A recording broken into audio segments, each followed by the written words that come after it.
have no clue about what I want to do with my life. I have no interest because I saw every subject as a study, as work, and I excelled at every subject just for the purpose of excelling and not learning.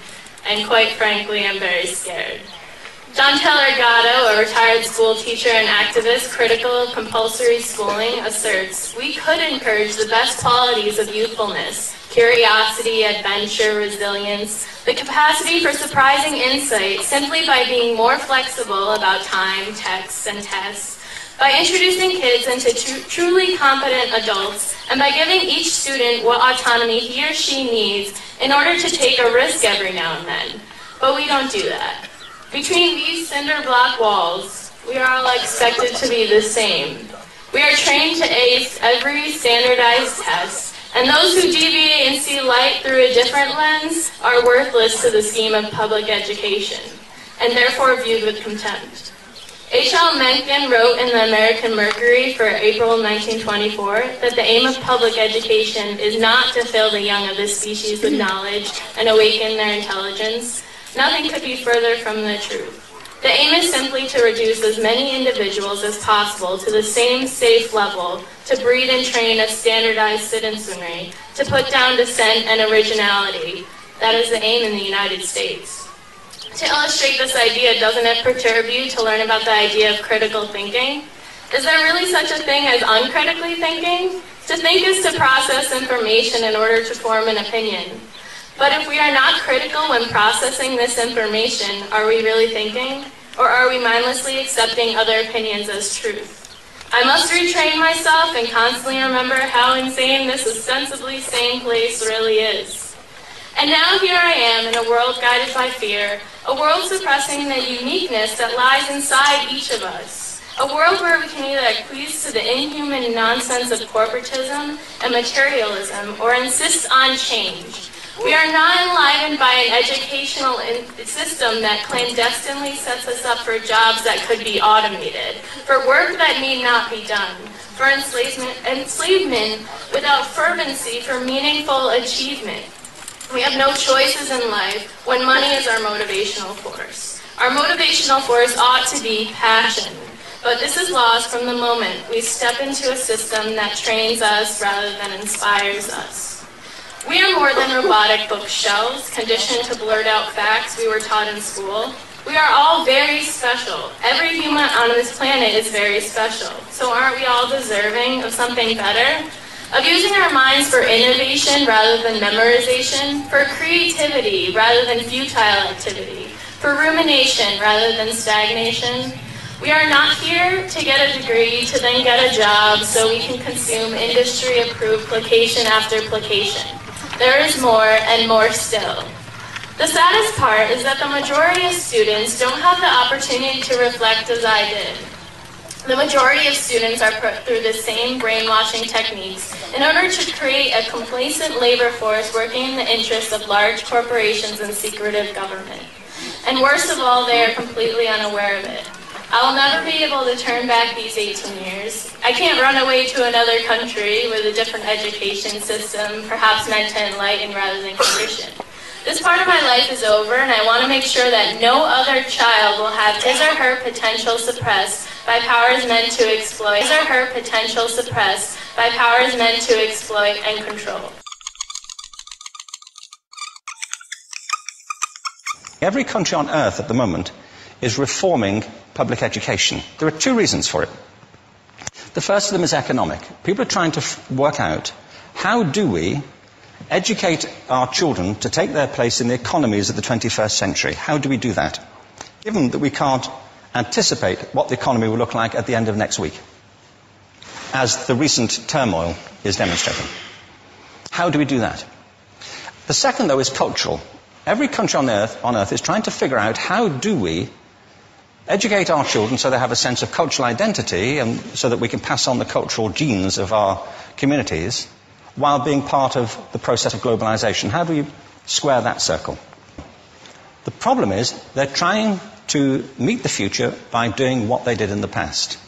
And on the way, they're alienating millions of kids who don't see any purpose in going to school.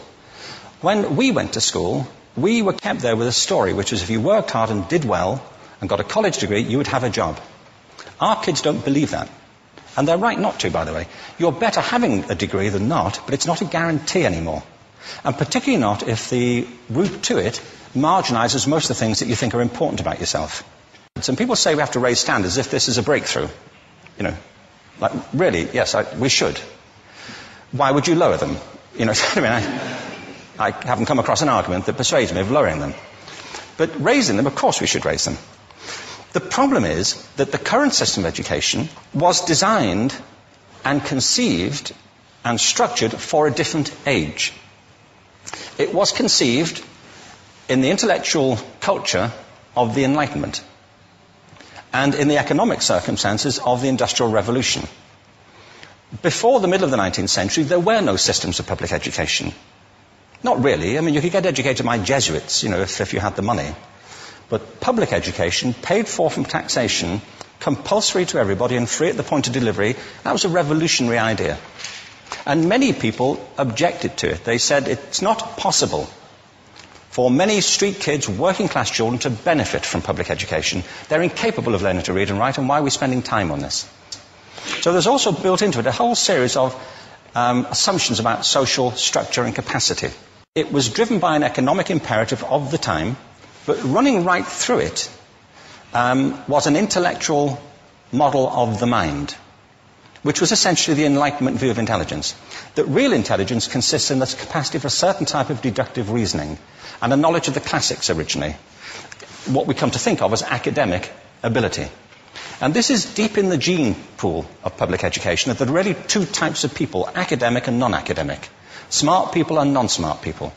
And the consequence of that is that many brilliant people think they're not, because they've been judged against this particular view of the mind.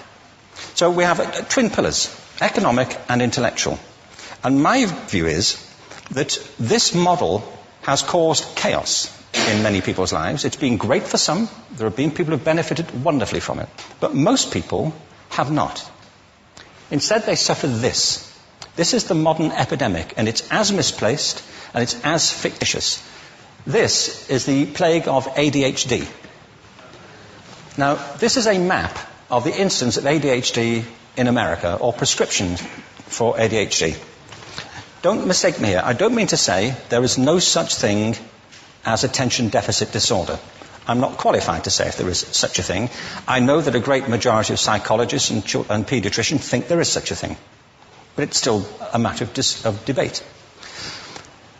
What I do know for a fact is it's not an epidemic.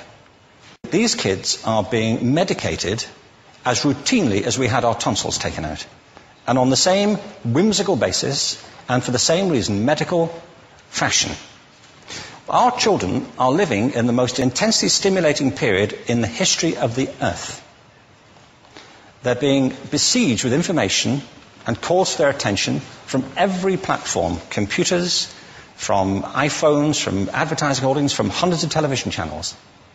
And we're penalizing them now for getting distracted. From what? You know, boring stuff. At school, for the most part. It seems to me it's not a coincidence totally that the incidence of ADHD has risen in parallel with the growth of standardized testing.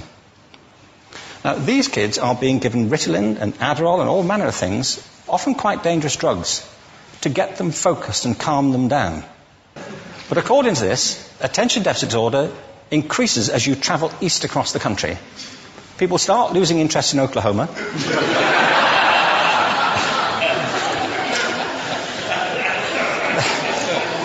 They can hardly think straight in Arkansas. And by the time they get to Washington, they've lost it completely. And there are separate reasons for that, I believe. It's a fictitious epidemic. If you think of it, the arts, and I don't say this exclusively of the arts, I think it's also true of science and of maths, but I say about the arts particularly because they are the victims of this mentality currently, particularly. The arts especially address the idea of aesthetic experience. An aesthetic experience is one in which your senses are operating at their peak, when you're present in the current moment, when you're resonating with the excitement of this thing that you're experiencing, when you are fully alive. An anesthetic is when you shut your senses off. and deaden yourself to what's happening. And a lot of these drugs are that. We're getting our children through education by anaesthetizing them. And I think we should be doing the exact opposite. We shouldn't be putting them asleep. We should be waking them up to what they have inside of themselves. But the model we have is this. I believe we have a system of education that is modeled on the interests of industrialism and in the image of it. I'll give you a couple of examples. Schools are still pretty much organized on factory lines, ringing bells, separate facilities, specialized into separate subjects. We still educate children by batches. We put them through the system by age group. Why do we do that? Why is there this assumption that the most important thing kids have in common is how old they are?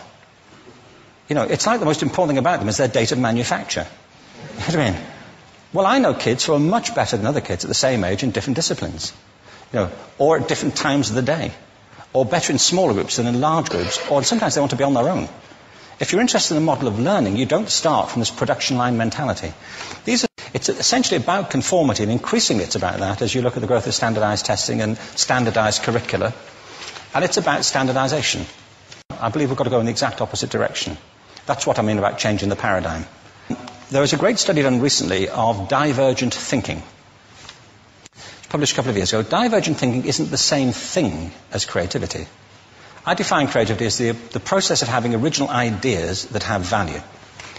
Divergent thinking isn't a synonym, but it's an essential capacity for creativity. It's the ability to see lots of possible answers to a question, lots of possible ways of interpreting a question, to think what Edward de Bono would probably call laterally, to think not just in linear or convergent ways, to see multiple answers, not one. So, there are tests for this. One kind of cod example would be people might be asked to say, how many uses can you think of for a paperclip? One of those routine questions. Most people might come up with 10 or 15. People who are good at this might come up with 200. And they do that by saying, well, could the paperclip be 200 foot tall and be made out of foam rubber? Does it have to be a paperclip as we know it, Jim? Now, there are tests for this, and they gave them to 1,500 people. This is in a book called Breakpoint and Beyond. And on the protocol of the test, if you scored above a certain level, you'd be considered to be a genius at divergent thinking. Okay? So my question to you is, what percentage of the people tested, of the 1,500, scored at genius level for divergent thinking? Now, you need to know one more thing about them. These were kindergarten children. So what do you think? What percentage at genius level? 80. 80, okay. 98%. Now, the thing about this was it was a longitudinal study. So they retested the same children 5 years later, ages of 8 to 10. What do you think? 50? They retested them again 5 years later, ages 13 to 15. You can see a trend here, can't you? Now, this tells an interesting story, because you could have imagined it going the other way, couldn't you? You start off not being very good, but you get better as you get older. But this shows two things. One is we all have this capacity, and two, it mostly deteriorates. Now, a lot of things have happened to these kids as they've grown up. A lot. But one of the most important things that happened to them, I'm convinced, is that by now they've become educated. They've spent 10 years at school being told there's one answer, it's at the back. And don't look. And don't copy, because that's cheating. Outside schools, that's called collaboration, but inside schools.